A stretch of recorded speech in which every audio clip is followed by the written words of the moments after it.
हैं जो हमारा क्वेश्चन है, कह रहा निम्नलिखित में से, ठीक है, विलयन के उन युग्मों की संख्या जिनके परासरण दाब का मान समान है। तो सिंपल सी बात है कि भाई परासरण दाब समान कैसे होगा। तो हमें पता है कि परासरण दाब का फार्मूला यानी पाई बराबर आई होता है, सी होता है, यस होता है और टी होता है, ठीक है। अच्छा, जब यहाँ पर युग्म दिया होगा तो यस और टी को छोड़ दो, क्यों? क्योंकि सबके लिए इसका मान समान होगा, ठीक है। अच्छा, अब कह रहा है इसका मतलब हमें दो चीज लेके चलना होगा, एक पाई बराबर आई और उसके बाद सी। सी क्या है भैया? सांद्रता है। सी क्या है? सांद्रता है, ठीक है। अब कह रहा है यहां पर पहला क्या कह रहा है, 0.5 है, यम है और C2H5OH है, ठीक है।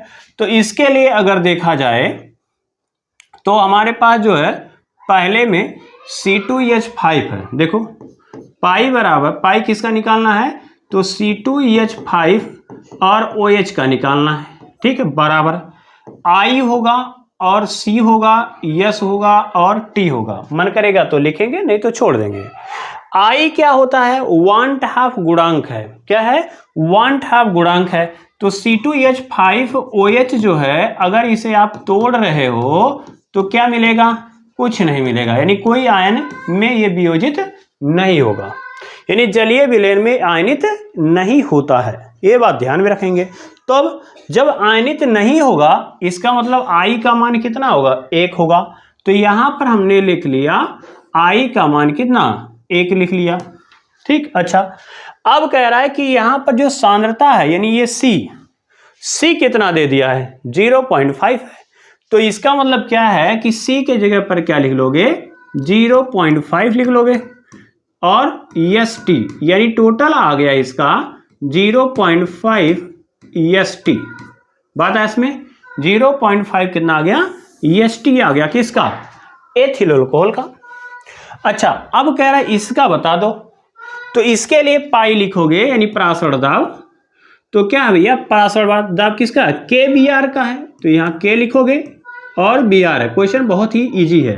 देखो के बी आर के लिए अगर लिखा जाएगा तो के प्लस में होगा और प्लस बी आर माइनस में होगा, ठीक है। अच्छा, यहां पर कितना के है? 1 है। यहां पर कितना है? 1 + 1 बराबर कितना हो गया? 2 हो गया। तो यहां पर आई का मान कितना आ गया? तो कहेंगे 2 आ गया। तो यहां पर भी वही लगाओगे कि पाई बराबर आई सी एस टी, यही। तो आई का मान कितना है? तो आई का मान कितना हो गया आपका? 2 है। देखो यहाँ पे 2 है तो यहाँ 2 लिखोगे। अब कह रहा है कि सी मतलब सांद्रता। देखो सांद्रता कितना दिया है? 0.25 दिया है। तो यहाँ पर 0.25 होगा और एस टी होगा, ठीक है। अच्छा, अब इसी को अगर आप सॉल्व करोगे तो 5 दूनी 25 दूनी 50, यानी 0.5 एस टी आ गया। बोलो इतना आ गया कि नहीं आ गया? तो इसका मतलब जो है ये दोनों तो समपरासरी हैं। क्या है? समपरासरी हैं, मतलब दोनों का परासरण दाब कितना आ गया? 0.5 एस टी और इसका भी आ गया 0.5 एस टी आ गया। क्लियर? अब इसका मतलब क्या है कि ये तो भैया समपरासरी हैं। ये हमें समझ में आ गया, इसका समपरासरी है। एक ऑप्शन यहां पर मिल गया, ठीक। अब दूसरे वाले का चेक करिए। बी में क्या कह रहा है कि 0.1 एम है, सांद्रता है, K4FeCN का होल 6 है। तो इसके लिए अगर लिखेंगे परासरण दाब, ये तो हो गया पहले के लिए, इसको रहने दो। दूसरे के लिए अगर बी वाला देखते हैं तो परासरण दाब लिखोगे पाई और यहां पर क्या लिखोगे? K4Fe और CN का होल 6 है, ठीक है। उसके बराबर क्या लिखोगे भाई? आई लिखोगे, सी लिखोगे, यस लिखोगे, टी, यही ना लिखोगे? बताया इसमें। अच्छा, तो आई कितना होगा इसके लिए? तो देखो K4 को अगर हम तोड़ें जलीय विलयन में तो ये किस में टूटता है, ये आपको ध्यान में रखना होगा। जैसे मान लीजिए 4 क्या होगा? K प्लस में। देखो K कितना होता है? 1+, तो 4 है तो 4+ निकल जाएगा और Fe जो होगा और CN का होल 6 है, ये कोष्टक में है। तो इसे हम कहते हैं उपसहसंयोजक यौगिक या उपसंयोजक संकुल कहेंगे। तो ये संकुल जो है इसके आयन जो है वो वियोजित नहीं होते हैं, तो ये बाहर से नहीं निकालेंगे, इसका एक ही आयन मिलेगा। तो यहाँ क्या लिखोगे? 4K+ और इस पर क्या आ जाएगा 4 माइनस आ जाएगा। कितना आ जाएगा भाई 4 माइनस आ जाएगा। तो यहां पर 4 हो गया और इसका एक आयन ये हो गया, तो 4 1 5। टोटल आयनों की संख्या कितनी हुई 5 हुई। टोटल आयनों की संख्या कितनी हुई 5 हुई। तो इसका मतलब क्या है कि I का मान हो गया 5, बात है इसमें। और C सांद्रता कितना दिया है देखो 0.1 दिया है, क्या है 0.1 दिया है। तो यहां पर 0.1 लिखोगे और यहाँ ST लिखोगे तो कितना हो जाएगा 0.5 और ST आ गया। क्लियर हुआ। तो इसका जो आया वो मैं यहां लिख दे रहा हूं, इसका जो परासर दाब आया क्या आ गया आपका 0.5 ST आ गया। ठीक है। अब इसमें देखोगे तो यहां पर क्या होगा इसका वाले का तो 0.1 ये भी है, इसको भी वैसे देख लो। तो पाई जो है इसका जब आप निकालोगे पाई और FeSO4 और NH4 का होल ट्वाइस SO4, इसके लिए ICST क्या लिखोगे तो I का मान निकालो। तो यहां पर हम जानते हैं फेरस सल्फेट को तोड़ोगे तो Fe2 प्लस में, SO4 2 माइनस में, NH4 प्लस में होता है। इसकी संख्या कितनी है 2 है तो इसको एक और लिख लो और SO4 क्या होगा 2 माइनस होगा। तो कितने आयन हो गए देखो, एक आयन यहां पर, ये 2 आयन हो गया, 3 आयन हो गया, 4 हो गया और 5 हो गया। तो इसमें भी कितने आयन निकल रहे हैं 5। तो इसका मतलब क्या हो जाएगा 5 हो जाएगा। और सांद्रता C जो दिया है, C कितना दिया इसका 0.1 दिया है। तो 0.1 से गुणा कर दोगे ST में तो आ जाएगा 0.5 ST। क्लियर हुआ। तो इसका मतलब इसकी जो सांद्रता आ गई परासर दाब आ गया ये भी 0.5 ही आया, तो 0.5 ST ये भी आया। तो इसका मतलब क्या है ये दोनों भाई समान है, तो यानी ये भी क्या है समपरासरी हो गया, ये भी समपरासरी हो गया, यानी इनके परासर दाब क्या है समान है। क्लियर। अब इसी प्रकार से इसका भी निकाल लो। तो इसका अभी हमने निकाला था तो फिर से निकालो इसे, है ना। इसको मैं हटा देता हूं, बात समझ आ रहा है या नहीं आ रहा। ठीक है। देखिए टॉपिक बहुत ही इजी है, थोड़ा सा देखने में लेंदी लग रहा है लेकिन टॉपिक बहुत ही इजी है। अब कह रहा है इसका परासर दाब कितना होगा बताओ। तो इसका मतलब वही है कि भैया हमें परासर दाब निकालना है, पाई K4 है और Fe है और Cn का होल 6 है ना। अब इसका परासर दाब तो ICST लिखना पड़ेगा कि नहीं लिखना पड़ेगा। I क्या है भैया 1/2 गुणांक है, तो इसका K4 का भी बताया कि K4 जो है और FeCN का होल 6 ये जब टूटता है तो किस में टूटता है जलीय विलयन में, तो K प्लस बनाता है। कितनी संख्या में है देखो 4 की संख्या में, तो 4 K प्लस बनाएगा। और Fe जो है वो Cn का होल 6 है और यहाँ पे क्या बनाएगा 4 माइनस बनाएगा। तो यहाँ पर कितना हो गया 4 आयन इसका और ये पूरा एक ही आयन है, आवेश नहीं देखना है, ये कितना केवल एक ही आयन है। तो यहाँ पे 4 और 1 कितना हो गया 5 हो गया, 4 1 कितना हो गया भैया 5 हो गया। क्लियर।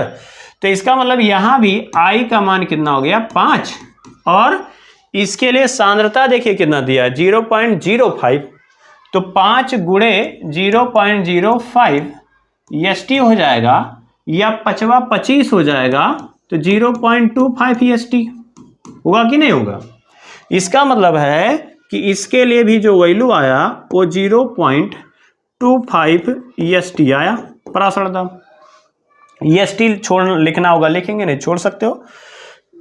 यहां पर देखिए इसके लिए कह रहा है कितना होगा, तो पाई देखो NaCl है, तो NaCl को जब तोड़ोगे तो Na प्लस में Cl माइनस में, तो 2 आयन मिलेगा, तो यहां 2 लिखोगे। और इसकी सांद्रता कितना दिया 0.25, तो 0.25 हो जाएगा और यहां लिखोगे ST, तो 25 दूनी 50, तो 0 पॉइंट कितना आ जाएगा 5 ST। इसका मतलब देखो यहां पर दे दिया है आपका 0 पॉइंट कितना हो जाएगा 25, यानी 0 पॉइंट कितना हो गया 5, 0.5 EST हो गया। यानी ये जो है समपरासरी नहीं है। देखो यहाँ 25 था, NaCl को तोड़े तो 2 मिलेगा, तो यानी ये संपरासरी ये तो नहीं होगा।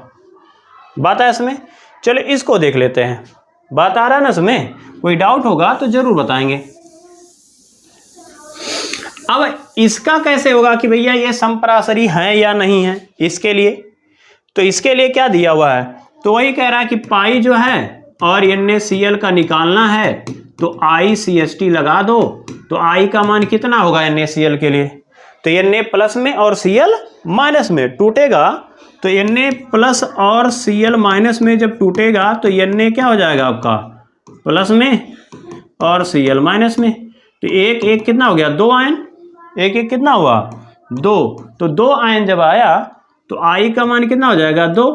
ठीक, अब कह रहा है सांद्रता कितनी है, तो सांद्रता देखो 0.25 दिया हुआ इसका, 0.15, तो 0. कितना हो जाएगा आपका 15 हो गया और ST हो गया, तो 15 दूनी 30, तो 0. कितना हो गया आपका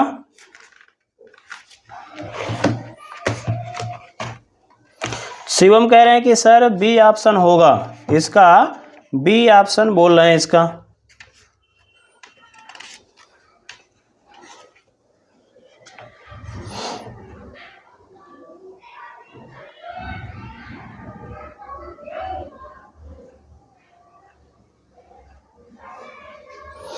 चलिए इसका कह रहे हैं बी ऑप्शन होगा। ठीक है, तो 0.5 हो गया और 2 से 0.15 था, तो 15 दूनी 30, यानी आ जाएगा आपका 0.3 EST आ जाएगा।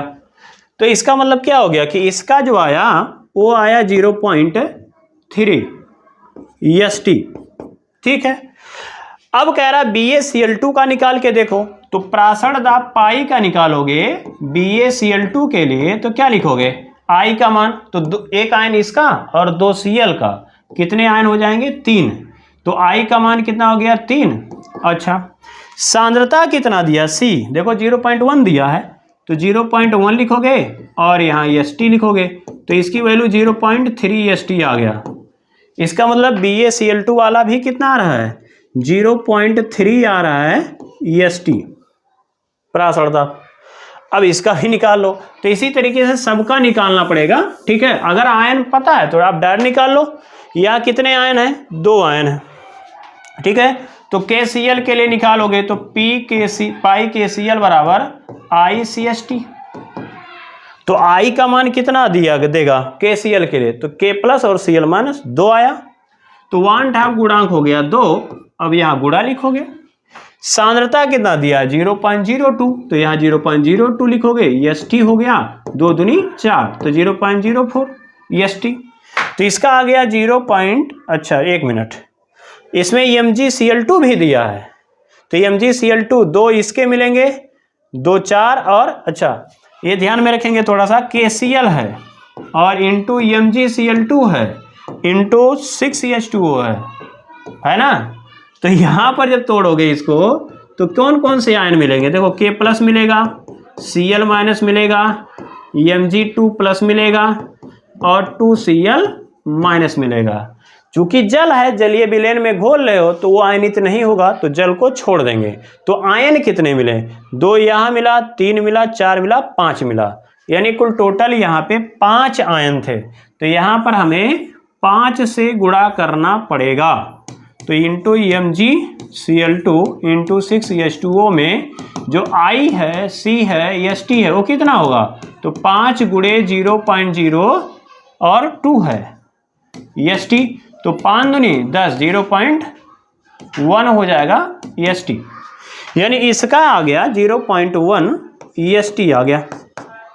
ठीक है, अब इसका देख लेते हैं, इसका क्या होगा, तो इसको अगर देखोगे किसका KCl के लिए, तो पाई बराबर क्या दिया है KCl, अब KCl हो गया, यहाँ I लिखोगे, CST लिखोगे, तो KCl के लिए I का मान क्या होगा, तो कहोगे कि 1 1 2 हो जाएगा। C सांद्रता है तो कितना 0.05 होगा, 0.05 EST हो गया, तो इसका मतलब 5 दूनी 10 हो जाएगा, तो 0.1 EST आ गया। बता इसमें, तो इसका मतलब क्या हो गया कि इसका भी आ गया 0.1 EST। बता इसमें, तो यहां पर देखना था क्या, अब ये तो हो गया हमारा पूरा कहानी जो हमें सॉल्व करना था। अब इसका भी आंसर क्या होगा। कह रहा है निम्नलिखित युग्मों में से, ठीक है, विलयन में से उन युग्मों की संख्या जिनके प्रासरण दाब का मान एक समान है, यानी समप्रासरी है।